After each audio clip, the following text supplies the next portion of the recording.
எல்லாரும் நல்லா இருக்கீங்கன்னு நம்புகிறேன். நான் பேசுகிறதும் நல்லாயிருக்கும்னு நம்பி கேட்க வந்திருக்கிற உங்கள் எல்லாருக்கும் வந்தனம் வந்தனம் வருக வருக. இன்றைக்கி நான் சின்ன வயசில் நான் பார்த்த ஒரு நகைச்சுவை சீன் இருக்குங்க ஒரு படத்துலேருந்து. அது வடிவேலு என்ன பண்ணுவார், ஒரு ஸ்டீல் கம்பத்தில் முட்டிப்பார். அவருக்கு முகத்துலேருந்து ரத்தமாக கொட்டும் மூக்குலேருந்து. அப்போ ஒருத்தர் என்னென்ன மூக்கில் தக்காளி சட்னியை கொட்டிட்டு சுற்றுறீங்க அப்படிமா.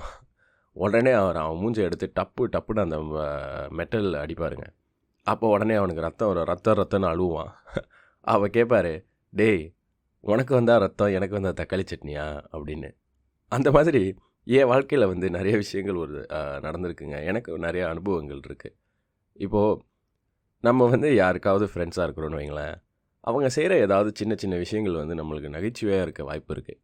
இப்போ ஒருத்தன் நம்மக்கிட்ட இன்னொருத்தரை பற்றி கண்ணா பின்னாடி பேசுகிறாங்க, வேறு மாதிரி கலாய்க்கிறான். ஆனால் அவன் காமெடியாக பேசுகிறதுனால அவன் பேசுகிறது காசிப்பிங், அவன் மற்றவங்கள பற்றி பின்னாடி தப்பாக பேசுகிறான் அப்படிங்கிறது தெரியாமல் நம்மளும் என்ஜாய் பண்ணிக்கிட்டே இருப்போம்.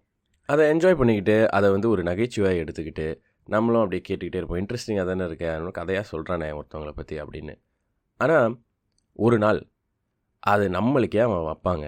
இப்போது நம்ம இல்லாத போது நம்மளை பற்றி அவன் என்னென்னலாம் பேசியிருக்கான் அப்படின்னு சொல்லி நம்ம காதுக்கு வரும். அந்த மாதிரி சமயங்கள்லாம் எனக்கு கோவம் வரும்போது எனக்கே தோணுங்க, இதுக்கெல்லாம் நம்ம என்னடா பண்ண முடியும், எனக்கு வந்தால் மட்டும் ரத்தமா, அவன் ஏற்கனவே மற்றவனுக்கெல்லாம் பண்ணும்போது நான் தக்காளி சட்னி தானே பார்த்து சிரிச்சுக்கிட்டு இருந்தேன் அப்படின்னு.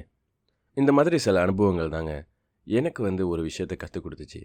இன்றைக்கி ஒருத்தன் இன்னொருத்தருக்கு செய்கிறத நம்ம பார்த்துக்கிட்டு அமைதியாக இருந்தோன்னா அவன் செய்கிற தப்புக்கு நம்மளும் உடன் போகிறோம் அப்படின்னு நான் நம்புகிறேங்க. இப்போது ஒருத்தர் செய்யும் பொழுது நம்ம எதுவுமே சொல்லாமல் அதை ஒரு நகைச்சுவையாக எடுத்துக்கிட்டு சிரிச்சுக்கிட்டே இருந்தோன்னா ஒரு நாள் நம்மளுக்கும் அதே விஷயம் நடக்குங்க. இந்த இடத்துல தாங்க நான் ஒரு விஷயம் உணர்கிறேன். இப்போது நம்ம ஒருத்தவங்களோட ரொம்ப க்ளோஸாக பழகுறோம் அப்படின்னு சொன்னால் அந்த ஸ்டேஜுக்கு போகிறதுக்கு முன்னாடி நம்ம நம்மளே கேட்டுக்கணுங்க. இப்போது இவங்களோட நம்ம பழகிறது நமக்கு நல்லதா, இவங்கக்கிட்ட என்னென்ன குறைநிறைகள் இருக்குது அப்படிங்கிற விஷயங்கள்லாம் நல்லா ஆராய்ஞ்சு தெரிஞ்சதுக்கப்புறம் தான் ஒருத்தவங்களோட அந்த அளவுக்கு நம்ம உறவு வச்சுக்கணும் அப்படின்னு நான் ரொம்ப ஸ்ட்ராங்காக நம்புகிறேங்க. இதை நான் மட்டும் சொல்லலை. இப்போது தமிழ் மொழி அப்படின்னு நம்ம எடுத்துக்கிட்டோன்னா, ஆய்ந்தாய்ந்து கொள்ளாதான் கேண்மை கடைமுறை தான் சாம் துயரம் தரும் அப்படின்னு வள்ளுவரே சொல்கிறாருங்க. அதாவது பல வகையில் ஒருவனை பற்றி அவனை ஆராய்ஞ்சு அவனோட குறைநிறைகளை கண்டுபிடிச்சதுக்கு அப்புறம்தான் அவனோட நட்பு கொள்ளணும்.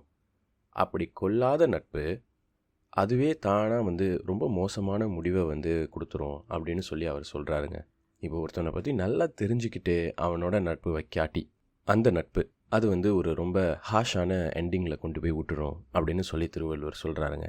ஆனால் இந்த இடத்துல நம்மளுக்கு சில கேள்விகள் இருக்கும். அது எப்படிடா, நான் ஒருத்தனை பற்றி நல்லா ஆராய்ஞ்சு தெரிஞ்சுட்டு தான் நட்பு கொள்ளணுங்கிறதுலாம் சரி. ஆனால் இப்போ எனக்கு தேவைப்பட்ட நேரத்தில் ஒருத்தன் உதவி செய்கிறான், இல்லைன்னா எனக்கு சின்ன வயசுலேருந்தே ஒருத்தன் கூட இருக்கான், அவனெல்லாம் நான் எப்படி நல்லா ஆராய்ஞ்சு தெரிஞ்சுக்கிட்டு அவனோட நட்பு பாராட்ட முடியும்? நான் எனக்கு அவன் ஏதோ ஒரு நாஸ்டாலஜிக்கான ஃபீலிங், என் லைஃப்பில் அவன் ஏதோ ஒரு பார்ட் அவன் ஏற்கனவே ப்ளே பண்ணிட்டான், அதனால நான் அவனோட நட்பு வச்சுருக்கிறேன். அவனுக்கு இருக்கிற சில குறைநிறைகள் எனக்கு பிடிக்கலனாலும் அதெல்லாம் எப்படி சும்மா உதாசீனப்படுத்திட்டு போக முடியும்? அது நம்ம நட்புக்கு செய்கிற ஒரு அவமரியாதை இல்லையா அப்படின்னு சொல்லி எனக்கே சில கேள்விகள்லாம் வந்துச்சுங்க. அந்த இடத்துல தாங்க அதே திருவள்ளுவர் இன்னொரு பதிலும் சொல்கிறாரு. நாடாது நட்டலிற் கேடில்லை நட்டப்பின் வீடில்லை நட்பால் பவர்க்கு அப்படின்னு அவர் சொல்கிறாருங்க. அதாவது ஒருத்தனை பற்றி சுத்தமாக எதுவுமே தெரியாமல் அவனை பற்றி நல்லா தெரிஞ்சிக்காமல் நம்ம நட்பு வைக்கிறத விட ஒரு கெடுதியான விஷயம் எதுவுமே இல்லை அப்படின்னு சொல்லி அவர் சொல்கிறாருங்க. ஆனால் அதே இடத்துல அவர் இன்னொரு ட்விஸ்ட் வைக்கிறாரு. அப்படி நட்பு வச்சதுக்கு அப்புறம் உண்மையாக நட்பை மதிக்கிறவங்க, நட்பை ரெஸ்பெக்ட் பண்ணுறவங்க அந்த நட்பை அப்படியே கைவிட்டுலாம் போக மாட்டாங்க அப்படின்னும் அவர் தாங்க சொல்கிறாரு. இந்த இடத்துல தாங்க நம்மளுக்கு திருவள்ளுவர் மேலே லைட்டாக ஒரு கோவம் வரும்.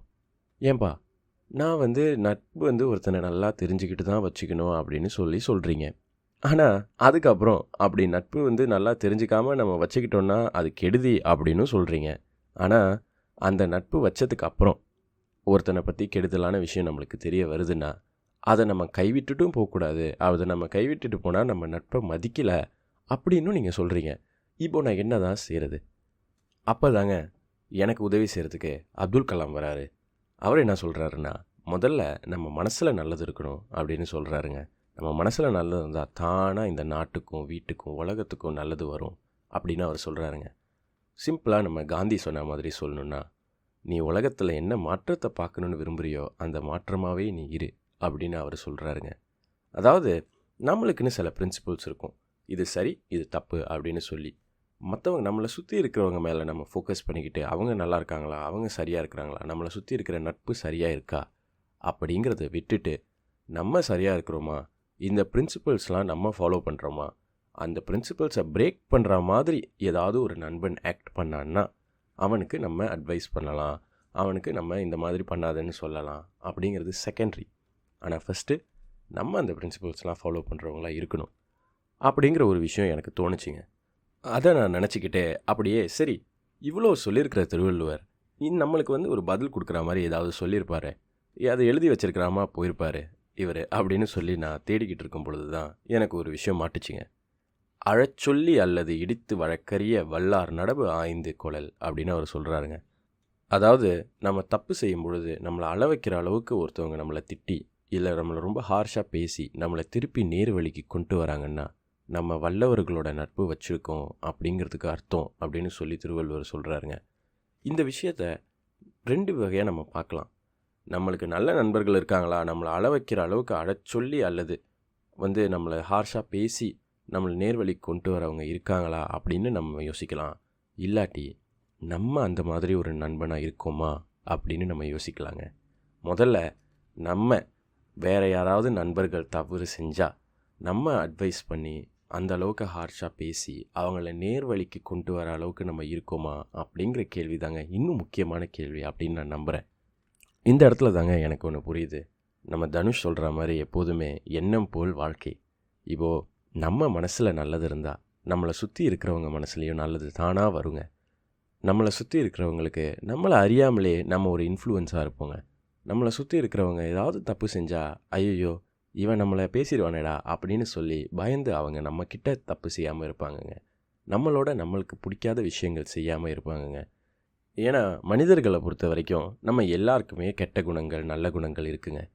ஆனால் நம்மளை சுற்றி இருக்கிறவங்க நம்மளோடு இருக்கும் போது அவங்களோட கெட்ட குணங்கள் மேலோங்கி வருதா இல்லை அவங்களோட நல்ல குணங்கள் மேலோங்கி வருதா அப்படிங்கிற விஷயத்தில் தான் அவங்க நல்ல நண்பனா கெட்ட நண்பனாங்கிற விஷயம் முடிவு செய்யப்படுது.